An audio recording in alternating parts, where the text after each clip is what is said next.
Yun, welcome back po mga katutok. Welcome po sa ating YouTube channel. Yan, so isang mapagpalang hapon po sa ating lahat. Yan, so bali panglibang gabi na natin ngayon sa spear fishing. Ngayon lang to nagkataon na 5 gabing sunod-sunod kami na namamana gawa ng sa hapon ay hindi kami nakakalusong gawa ng sobrang lakas ng alon. Yun, at ganun pa rin pa naman yung ating mga kasama. 4 kami ngayon. Yan, so sa mga hindi pa pala nakasubscribe sa aking channel ay huwag mo nang kalimutan mag-subscribe. Pakihit ng notification bell para lagi po kayong updated sa mga video natin gagawin. Kagaya nito.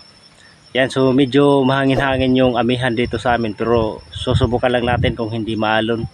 At kung medyo maliliit naman yung alon ngayong hapon, lulusong tayo.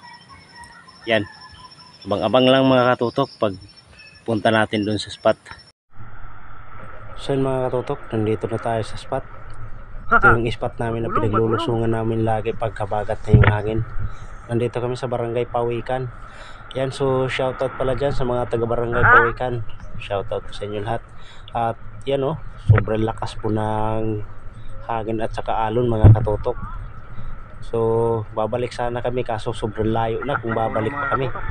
2 kilometro pa yung lalakarin pabalik kaya lumusong na lang kami. So medyo nag-timing muna kami sa alon kasi pag liit-liit magdadive na kami. Ayan, let's dive na tayo mga katutok. At ayan mga katutok, pagdating natin sa bandang Kulapuhan ay nakakita tayo ng isang tabugok. Yun sobrang laki na mga katutok yung tabugok na to. Ayos, at nakadali agad tayo ng pangulam. Sarap na suda adobo na gata. Ayos mga katutok. So ito yung pangalawang sisid natin mga katutok at nakakita tayo ng sulay bagyo o panitan. Kasi binabalatan yan mga katutok. Yung tawag sa amin ng balat sa salitang Masbate ay panit. Kaya panitan yung tawag namin dyan. Sarap yan kahit anong luto mga katutok.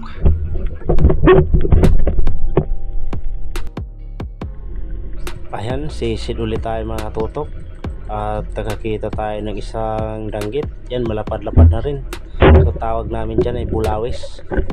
Sakit makatinik yan mga katutok. Yan, so wala na tayong pili-pili ngayon sa isda mga katutok kasi kailangan nating makarami para may pambenta tayo bukas at mamigas na rin. Ayos na ito, danggit. Ayan, nagsisid ulit tayo. Nakakita tayo ng isang labahita. Pasensya na mga katutok, hindi ko masyado nabidyohan yung isda sa ilalim gawa ng napakasikip ng butas ng kanyang pinasukan. Yan hindi ko na bunot kaya iniwan ko muna. Pero binalikan ko yan mga katutok, yung labahita na yan. At ito na mga katutok, nahuli na natin yung labahita. Hindi ko na nabidyohan pag bunot. Kala ko kasi nag-play yung camera, hindi pala. Yan so malaki na yan mga katutok. Nasa 300 grams na yan. Ayos.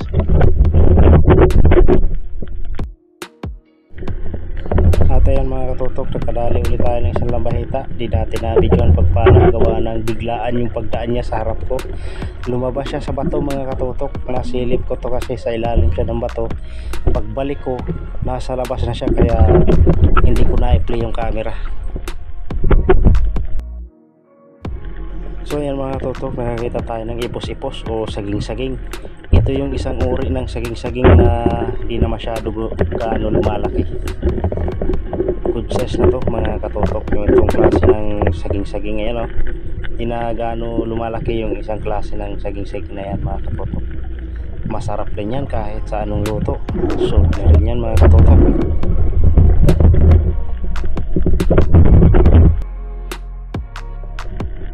At ito mga katutok, sa pagsisid natin nakikita tayo ng talagbago.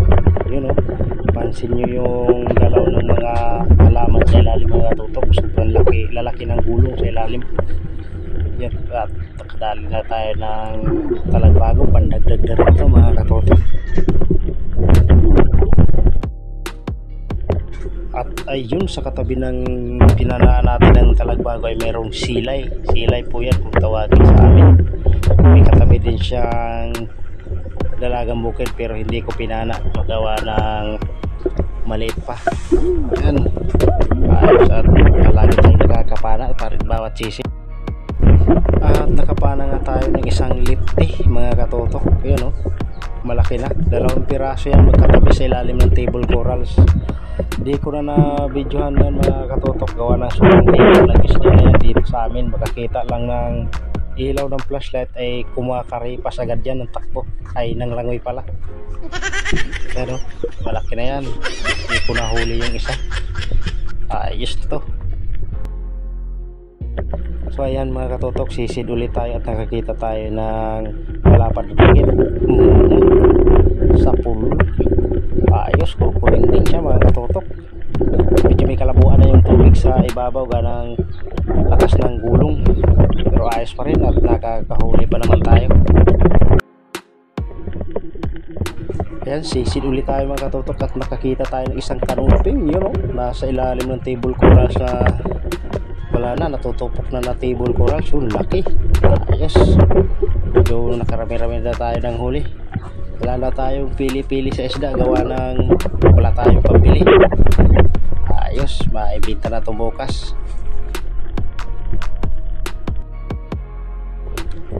At ito mga katotok, isang kanuping ulit. Yan, nagtatago sa pool. Yun, magkasinaki dun sa nahuli nating kanuping. Ayos na ito mga katotok. Yun, ayos, pandagdag na rin to, pambinta mga katotok bukas.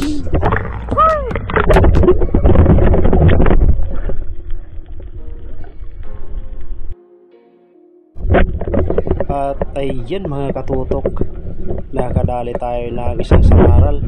Medyo may kalaliman kasi itong spot na dinaanan namin mga katutok, kaya nag-alangan ako sa pag-open ng camera sa ilalim. At sobrang ilap din niya, kaya pinana ko na lang bago ko na-videohan. Laki niyan mga katutok, mahigit 1 kilo. At ayan mga tutok, isang danggit na naman sa pagsisid natin. Yung malapad na rin sa pool. Maganda sana yung panain ngayon mga katutok, kaso 5 gabi na kaming straight. Medyo napagod na ako mga katutok, kaya hindi na ako masyadong sumisisid. Buti na lang at nakakita tayo pag bawat sisid natin.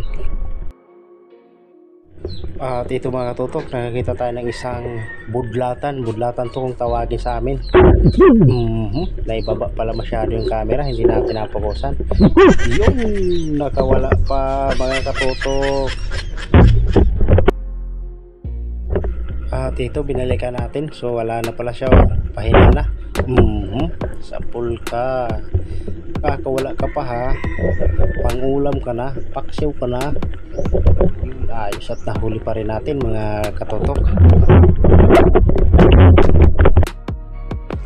At ito, so nung pagilid na ako mga katotok ay nakakita tayo ng isang manitis, 2 piraso. Puro kurinding.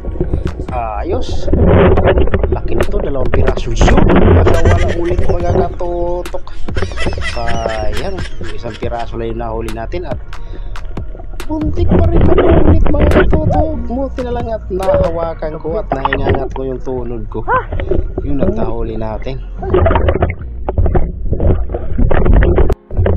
At ito mga katotok, binalikan ko.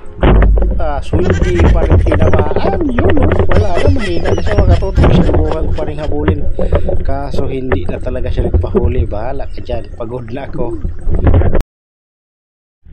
At paggiling na tayo at nakakita pa rin tayo ng isang malaking tabugok sa pool. Ayan, so hindi talaga tayo nakahuli ng kulambutan gawa ng madilim pa talaga yung buwan. Padilim na siya, kaya pag maliwanag na ulit tayo magsusubok na mangulambutan. So yan mga katutok, pagilid na kami. Parang ako lang yata yung pinakamali yung huli. Pagod na kasi ako mga katutok dahil 5 gabi kami straight.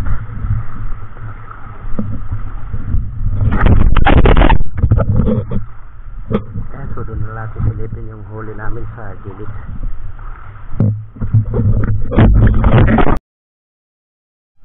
At ito nga mga katotok, nasa gilid na po tayo. Ayan, at nakarami-rami din tayo ng huli. Mahigit 4 na kilo yung huli natin mga katotok. Ayos na rin ito. Ayan, so ako lang yung pinakamaliit ang huli mga katotok. Gawa ng pagod na ako.